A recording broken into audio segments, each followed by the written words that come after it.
Penguin presents Charles I, An Abbreviated Life by Mark Kishlansky. Read by John Sackville. Preface.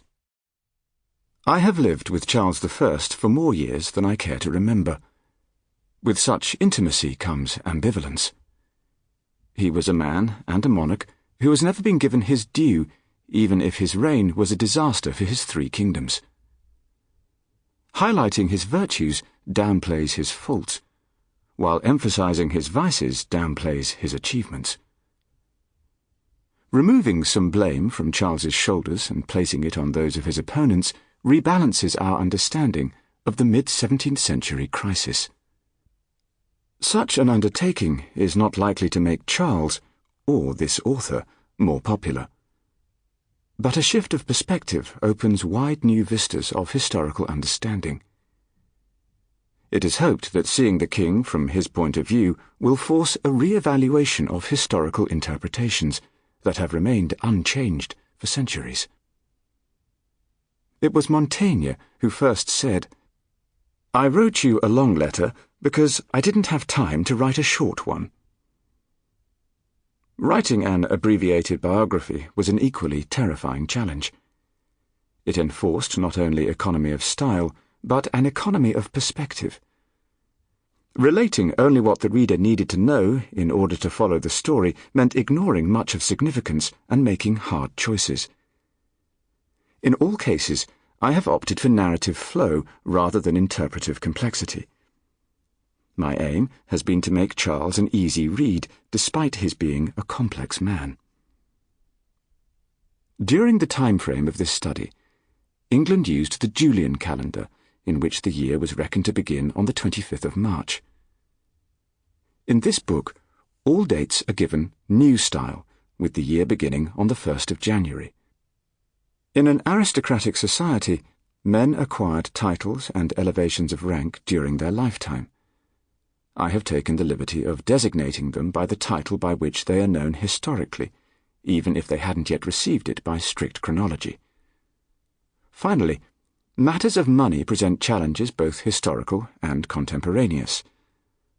Most statements of royal revenue and debt are approximations, and are best used as comparisons rather than absolutes. For the curious, there are a number of calculators of the historical worth of money. In spending value, £100 in 1625 is equivalent to £16,000 in today's money. Finally, spelling and punctuation have been modernized in quotations from primary sources. Mark Kishlansky, Cambridge, Massachusetts. Prologue. Even his virtues were misinterpreted and scandalously reviled. His gentleness was miscalled defect of wisdom, his firmness, obstinacy, his regular devotion, popery, his decent worship, superstition, his opposing of schism, hatred of the power of godliness. Charles I is the most despised monarch in Britain's historical memory. Considering that among his predecessors were murderers, rapists, psychotics, and the mentally challenged, this is no small distinction. In most modern accounts, he is portrayed as a mean, petty, and vindictive tyrant who brought misery to his subjects and ruin to his nation. However, Charles did not earn these censures by having an aberrant personality. Indeed, his characteristics were mostly laudable.